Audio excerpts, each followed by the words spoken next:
Halo teman-teman, Bahas Saham kembali lagi dengan channel Bahas Saham. Pada kesempatan kali ini saya akan mencoba membahas emiten Inco, teman-teman. Karena emiten ini dia sudah mengeluarkan laporannya di kuartal keempat atau laporan annual di tahun 2023. Nah, ada hal yang membuat saya tertarik.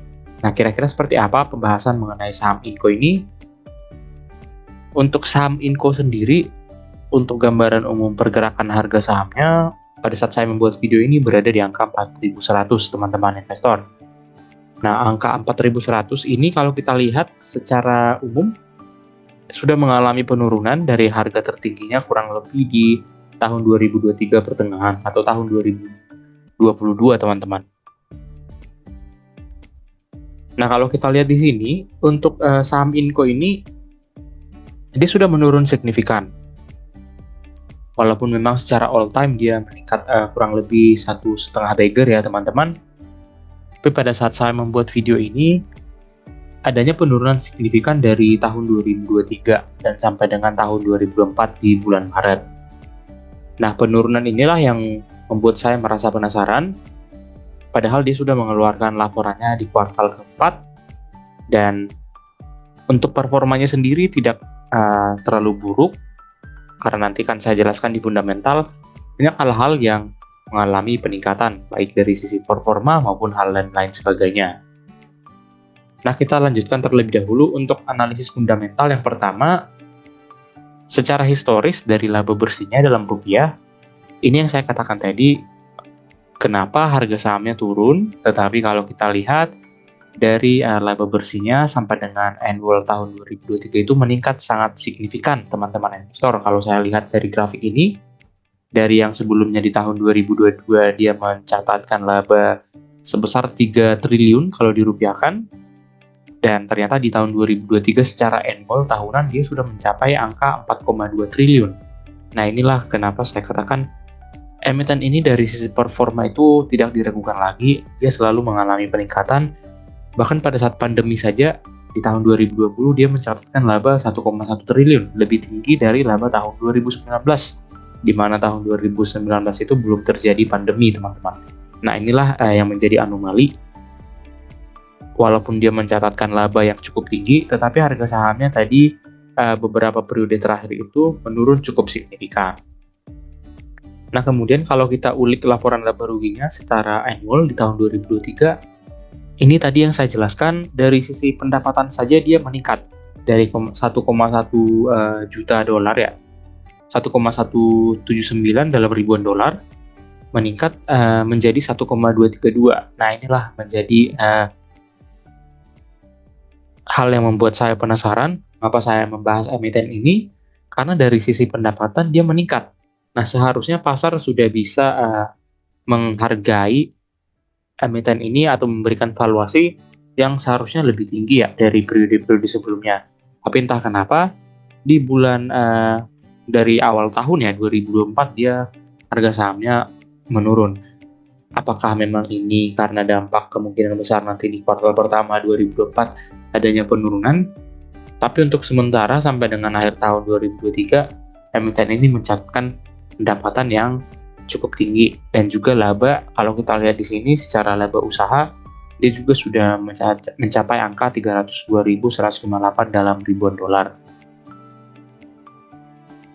Nah, untuk ekuitasnya sendiri ini juga saya sudah konversikan ke rupiah. Di sini dari tahun 2018 sampai dengan tahun 2023 itu tetap mengalami peningkatan yang cukup konsisten, teman-teman. Karena di sini dia sudah mencatatkan ekuitasnya di tahun 2023 itu mencapai angka 39 triliun, di mana sebelumnya hanya mencapai 36 triliun. Nah, perlu kita ketahui untuk kenaikan ekuitas Inco ini rata-rata itu kalau kita lihat dari tahun 2018 itu mencapai angka 8,73, yang artinya cukup bagus, teman-teman, untuk peningkatan aset bersihnya. Nah, ini juga faktor kedua yang menurut saya menjadi hal yang mengusik saya, kenapa saya ingin membahas mengenai emiten ini. Nah, kemudian kalau kita lihat dari sisi utang dan juga rasio utang terhadap aset bersihnya tadi, ekuitasnya, di sini memang secara umum kita lihat ada penambahan utang dari periode ke periode. Dari 2018 ke 2023 memang bertambah ya teman-teman, dari 4,4 triliun menjadi 5,588 triliun rupiah. Tetapi kalau kita lihat dari sisi perbandingan utang dengan aset bersihnya, ternyata cukup atau sangat-sangat rendah teman-teman, hanya mencapai 0,14 dari aset bersihnya. Jadi walaupun kalau kita lihat di sini secara umum liabilitasnya bertambah, tetapi kalau kita bandingkan dengan aset bersihnya itu belum ada apa-apanya teman-teman investor. Jadi bisa dikatakan untuk rasio utang ini sangat rendah dan tidak menimbulkan kedepannya permasalahan likuiditas. Ini juga hal yang ketiga menurut saya perlu dipertimbangkan ketika ingin membeli emiten ini, di mana dari sisi liabilitas atau utangnya itu tidak akan menjadi faktor yang membuat adanya masalah likuiditas ke depannya. Nah, kemudian kita lanjutkan dari posisi kas akhir tahun, dari periode ke periode, ini juga cukup menarik ya. Karena dari tahun 2020 setelah pandemi itu, emiten ini selalu mencatatkan posisi kas yang bertambah setiap akhir tahunnya. Dari 2020 kita lihat di sini 5 triliun dalam rupiah, menjadi 7 triliun di 2021, dan bahkan di tahun 2023 akhir mencapai 10 triliun. Artinya emiten ini memiliki kas yang cukup banyak teman-teman. Jadi saya yakin nanti ini juga berpengaruh besar terhadap pembagian dividen tahun buku 2023 yang akan dibagikan di tahun 2024. Ini juga hal yang menarik. Kemudian kita lanjutkan ke historis rata-rata harga saham, artinya rata-rata saham yang terjadi pada suatu periode. Kalau saya tarik di sini datanya dari tahun 2018 sampai dengan tahun 2023, inilah yang membuat saya tadi merasa cukup penasaran ya. Karena kenapa di tahun 2023 yang mana sebenarnya di tahun 2023 secara performa tadi, secara laba maupun secara ekuitas dan juga jumlah utangnya kita lihat seharusnya sudah melebihi periode-periode di tahun 2020 sampai dengan tahun 2022, dan perbedaannya juga cukup signifikan ya teman-teman. Tapi kenapa dari harga saham dia bahkan hanya mencatatkan rata-rata harga saham di 4 ribuan, dan mungkin sampai dengan akhir 2023 dia mencatatkan harga saham itu di angka 4.000. Jadi kalau kita lihat di sini, seharusnya kalau untuk rata-rata sudah cukup baik dikatakan kalau memang dia sudah memiliki rata-rata yang melebihi tahun 2022 yang mencapai 6.520. Tapi malah sebaliknya tahun 2023 itu dia kurang lebih berada di kisaran di bawah 6.000 bahkan 5.000 untuk harga sahamnya.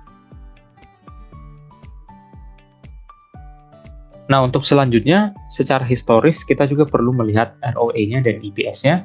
Nah, ini tadi saya katakan ketidaksinkronan antara ROE EPS terhadap pergerakan harga sahamnya, di mana secara historis ROE-nya ini kita lihat dia sudah mencapai ROE bahkan di angka 10,7 di tahun 2023, dan begitu juga dengan EPS sebanding dengan pencapaian labanya atau performanya, dia sudah mencatatkan angka di 426. Nah, kalau kita lihat grafik ini tadi bertolak belakang dengan grafik harga sahamnya, di mana seharusnya di tahun 2023 itu grafik harga sahamnya itu tetap mengalami peningkatan sesuai dengan atau sebanding dengan dari ROE, EPS maupun dari pergerakan labanya. Bahkan kalau kita lihat di sini sebagai informasi, rata-rata ROE 5 tahun terakhir itu berada di angka 5,29. Cukup bagus, dan EPS 2023 itu meningkat signifikan ya di tahun 2023. Jadi sebenarnya kenapa saya tertarik membahas emiten ini karena tadi ketidaksinkronan antara pergerakan harga sahamnya dengan fundamentalnya secara grafik teman-teman. Karena kalau kita gambarkan fundamentalnya itu pasti sebanding dengan pergerakan historis ROE dan EPS-nya. Nah, ini tadi yang saya lihat dari harga sahamnya dia tidak bergerak sama dengan historis ROE, EPS maupun fundamental lain seperti laba bersih.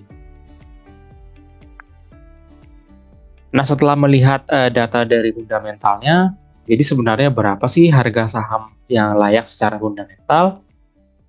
Nah, sebagai tambahan informasi, pada saat saya membuat video ini, harga saham Inco atau VEL ini di harga 4.100. Nah, Di situ dia mencatatkan angka PBV1 dan PER 9,6. Memang harga saham sekarang itu dia sudah dihargai harga buku 1 teman-teman, dan juga PER-nya kurang lebih sudah mencapai angka 10. Sehingga untuk potential gain yang mungkin diraih emiten ini kalau kita mengkombinasikan PBV1 dan juga PER 10, yaitu hanya berada di angka 4.118. Jadi dengan harga sekarang di 4.100, ya secara fundamental sebenarnya sudah layak dihargai buat analisis saya pribadi, teman-teman. Nah, tapi hal yang membuat menarik adalah setelah ini, yaitu secara analisis historis. Nah, seperti biasa untuk analisis historis saya membandingkan PBV dan PER yang terjadi atau rata-rata di periode-periode sebelumnya secara annual, teman-teman. Jadi perlu kita ketahui di sini untuk rata-rata PBV 5 tahun terakhir itu emiten ini dihargai di angka PBV 1,5. Dan kalau kita lihat dari sisi PER, secara 5 tahun terakhir dia dihargai di PER bahkan 32,15. Kalau tadi kita lihat secara fundamental PER sekarang itu berada di angka 9,6 atau bisa dikatakan PER 10. Nah, kalau kita lanjutkan ke analisis historis, ternyata emiten ini dihargai di harga PER 32 kali, teman-teman, secara 5 tahun terakhir. Nah, dengan PBV 1,5, seharusnya emiten ini berada di harga 5.962. Dan dengan PER 32 itu seharusnya berada di angka 13.000. Nah, untuk lebih merealistiskan capaian harganya, saya merata-ratakan antara PBV dan PER yang historis, yaitu berada di angka 9.824. Jadi kalau kita lihat secara analisis historis, emiten ini layak dihargai di 9.800 per lembar sahamnya. Dan itulah ada potensi gain one bagger, teman-teman, saya lihat di sini. Nah, ini yang membuat saya merasa tertarik. Dari sisi analisis historisnya, emiten ini dihargai di PBV 1,5 dan PER 32. Saya rasa wajar-wajar saja di PER yang di atas 10, teman-teman, sesuai dengan fundamental tadi. Karena kalau kita lihat emiten ini, di tahun 2018 saja dia dihargai di PER 44. Padahal laba bersih atau performa yang dicapai emiten ini di tahun 2018 itu tidak jauh melebihi di tahun 2023. Tapi bahkan di tahun 2023 saja dia dihargai di PER 10. Nah, inilah menurut saya pribadi adalah anomali yang terjadi di emiten ini, dan saya rasa ini adalah kesempatan buat teman-teman investor mungkin untuk mencicil atau mulai entry ke emiten ini, tapi dengan menggunakan money management yang baik, teman-teman. Baik, kita lanjutkan ke analisis teknikal. Baik, teman-teman investor, untuk analisis teknikal di sini saya mencoba mengambil chartnya Inco di investing. Kalau kita lihat di sini, ini adalah grafik secara bulanan, dan memang benar saja terlihat di sini adanya penurunan signifikan di tahun 2024 ini. Memang sebelumnya dari tahun 2023 juga dia sudah mengalami penurunan ya. Jadi secara full annual tahun 2023 itu dia harganya ditarik terus ke bawah. Dia mencapai harganya yang cukup tinggi itu berada di tahun 2022 April. Jadi kesimpulannya di tahun 2023 memang emiten ini selalu mengalami penurunan harga. Dan padahal sebenarnya kalau kita lihat tadi secara tahun 2023 performanya meningkat. Nah, baik, saya akan coba di sini melihat titik support maupun titik resisten yang mungkin bisa menjadi patokan untuk technical emiten ini. Nah, di sini kita lihat memang ada pemantulan harga pada periode Februari ya, secara bulanan. Nah, mungkin kita bisa taruh di sini untuk titik supportnya, teman-teman. Jadi bisa saja memang di sini ada titik support karena sebelumnya juga titik ini menjadi titik resisten ya, di kisaran harga 3.000-an ya, teman-teman, 3.000 atau 4.000. Dan memang betul terlihat di sini ada pemantulan harga periode Februari. Dan apakah nanti di periode Maret ini akan berlanjut kembali? Kalau memang berlanjut, kalau kita lihat secara teknikal ya, di sini pasti akan memiliki titik resisten kurang lebih di harga 5.000, teman-teman. Karena kalau kita tarik garis sebelumnya di sini, garis 5.000 itu pernah menjadi titik support di tahun 2007 dan pernah menjadi titik resisten di tahun 2011. Di sini juga angka 5.000 itu menjadi titik support di periode tahun 2022 bulan Juli. Jadi menurut saya secara minor trend untuk teknikalnya ini garis resistennya yang pertama mungkin akan dicoba diraih di angka 5.000. Nah, bagaimana dengan titik supportnya? Apakah titik support 4.000-nya akan kuat? Kalau memang dia jebol kembali dari titik 4.000, kemungkinan besar dia akan menuju kembali ke titik resisten yang, maksud saya titik support di kisaran harga 2.000 atau 3.000, teman-teman. Ya. Nah, jadi sebenarnya bisa dikatakan di sini adalah area buy. Kalaupun dia turun kembali ke harga 4.000, mungkin bisa dicicil, teman-teman, tapi dengan tetap menggunakan money management, karena bisa saja nanti kalau dia menuju angka 4.000, ada kemungkinan besar turun kembali ke kisaran harga 3.000 sampai dengan 4.000 range-nya.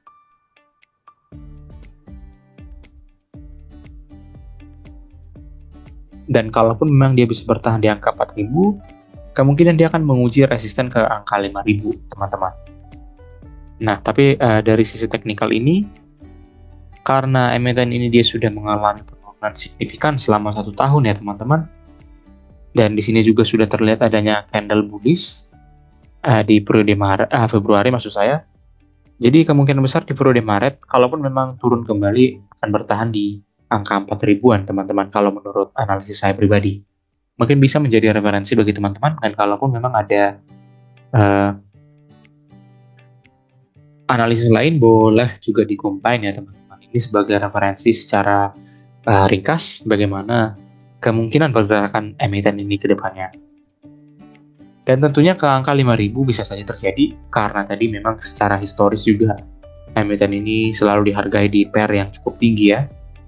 Memang terbukti dengan labanya yang cukup signifikan menurut saya peningkatannya dari tahun 2022. Jadi saya rasa di harga sekarang juga emiten ini kurang wajar dihargai ya, teman-teman. Baik, kita lanjutkan analisis selanjutnya itu untuk analisis sentimen atau dari media-media tertentu, teman-teman. Di sini saya ada melihat salah satu news yang ini menjadi pro kontra juga menurut saya, yaitu kita tahu bahwa Dividend Fail ini baru saja mengadakan divestasi oleh pemerintah Indonesia juga. Jadi divestasi 14%, emiten ini memberikan sahamnya kepada pemerintah Indonesia, teman-teman. Jadi dari saham PT Fail ini, kepemilikan akan saham ini oleh PT Mineral Industri Indonesia atau MIND itu menjadi yang terbesar.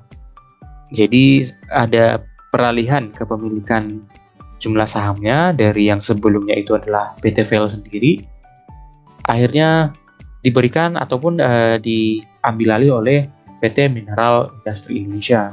Jadi kepemilikan PT Mineral ini menjadi 34%, yang menjadikan PT Mineral ini menjadi pemegang saham mayoritas akan PT Fail ini. Dan kita tahu PT Mineral Industri Indonesia ini adalah merupakan milik Indonesia sendiri, dan inilah menjadi, saya rasa menjadi pro maupun kontra, apakah nanti akan sama kinerjanya dengan periode-periode sebelumnya, yang dimana sebelumnya PT Fail sendiri yang menjadi pemegang saham mayoritas. Nah, memang sisi positifnya emiten Fail ini menjadi murni dimiliki oleh mayoritas dari Republik Indonesia, teman-teman, karena sudah mencapai angka 34%. Dan tentunya ini juga akan mempertegas bahwasanya Fail ini menjadi resmi diambil alih oleh pemerintah Indonesia. Dan kalau kita lihat di sini,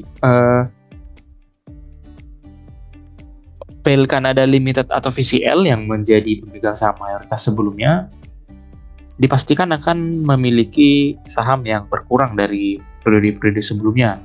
Dan di sini kita lihat diperkirakan dapat turun menjadi 33 dan 11,5%. Dan sisanya untuk jumlah saham itu dimiliki oleh publik sebesar 20%.